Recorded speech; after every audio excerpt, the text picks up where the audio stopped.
में हिस्ट्री में chronological order से मुराद ये है कि फर्ज किया आपने एक आपके पास एक कपल ऑफ प्रेजेंटिंग कंप्लेन्स है, एक सेट है पूरा प्रेजेंटिंग कंप्लेन्स का, और उनकी जो है वो development over the period of days हुई है। कोई कंप्लेन उसको जो है ना 7 दिन पुरानी है, कोई 5 दिन पुरानी है, कोई 3 दिन पुरानी है।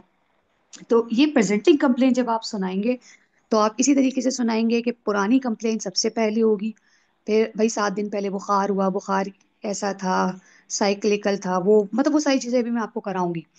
तो क्रोनोलॉजिकल में आपने पहले बुखार सुनाया, फिर उसको 7 दिन के बाद, 2 दिन के बाद, यानी कि ना 7 में से 2 दिन के बाद 5वें दिन उसको वॉमिटिंग शुरू हुई, और फिर उसको जो है ना 7 के आगे तीसरे दिन पे जाके उसको जो है वो ओलिगूरिया शुरू हुआ।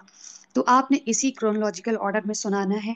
एंड सीक्वेंस से जो मुराद है बेसिकली आप इसमें ये समझ लीजिए कि जब आप केस समराइज करेंगे ना, प्लस जब आप पेशेंट से इंक्वायर करेंगे, तब भी आप इसी सीक्वेंस में करेंगे कि पहले आप प्रेजेंटिंग कंप्लेंट, फर्ज किया ये मरीज जो अभी मैंने आपको बताया, ये फिर इन कंप्लेंट्स के साथ अस्पताल में दाखिल हुआ था, या पहले इमरजेंसी गया था, फिर मॉनिटरिंग सेटअप गया था, फिर वार्ड गया था, फिर डिस्चार्ज हुआ था, फिर ओपीडी में मिल रहा था।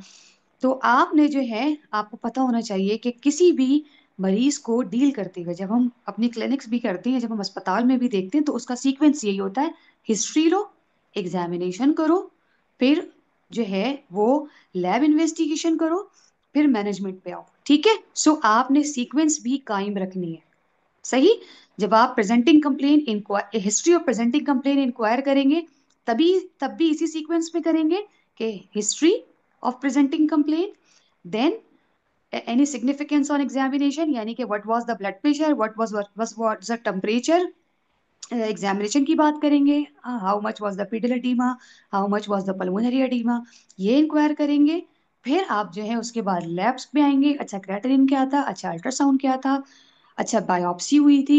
फिर आप मैनेजमेंट पे आएंगे, मैनेजमेंट में आप जो है वो इन पेशेंट मैनेजमेंट पूछेंगे, which is the treatment, and overall management पूछेंगे, which is the follow up plans, drug levels, dietary precautions, maintenance dialysis and all that. ठीक है, तो इसी सीक्वेंस में पूछने की भी इसी सीक्वेंस में आदत लगाएं। इससे ये होगा कि आप कोई भी एक सिग्निफिकेंस चीज मिस नहीं करेंगे।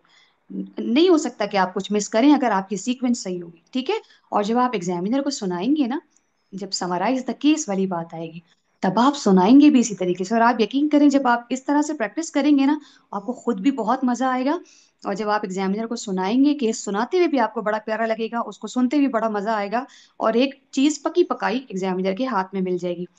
अ, एक मतलब आप इसको कह लें कि एक बात कही जाती है इस एग्जाम के लिए, एफसीपीएस के एग्जाम के लिए, कि जितना आप एग्जामिनर को कम जहमत देंगे ना, उतना आपका चांस है पास होने का।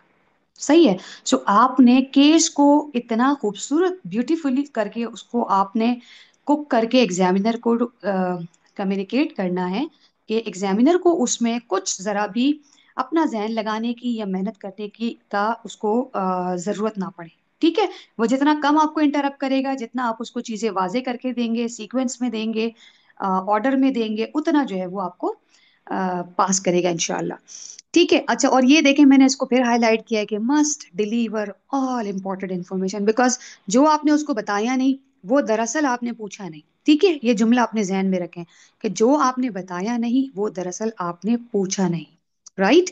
अच्छा, इसमें यहाँ पर ये चीज भी सीख लें कि फर्ज किया कि जब आप काम कर रहे हैं, आप लॉन्ग केस कर रहे हैं, और आपने कोई एक चीज आप पूछना भूल गए। फर्ज किया आप ये पूछना भूल गए, बहुत गैर जरूरी बात है, नेफ्रोलॉजी एग्जाम से इसका कोई ताल्लुक नहीं है, कि आपके घर में कोई जानवर है, ये पूछना आप भूल गए। तो कम से कम जब आप सुना रही हैं ना, तो आप उसको पूछे कि I present my apology, I could not enquire about the pets, domestic pets, history of domestic pets. ठीक है, it is very much irrelevant, but it is a component of history, you have to enquire about.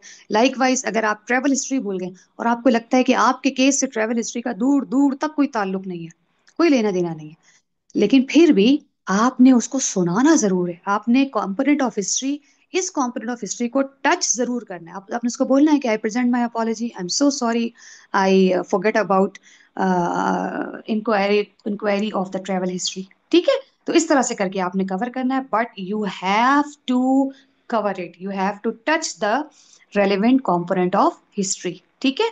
And remember what you have not, ये हो गया, सही है जी। Next slide पे आए।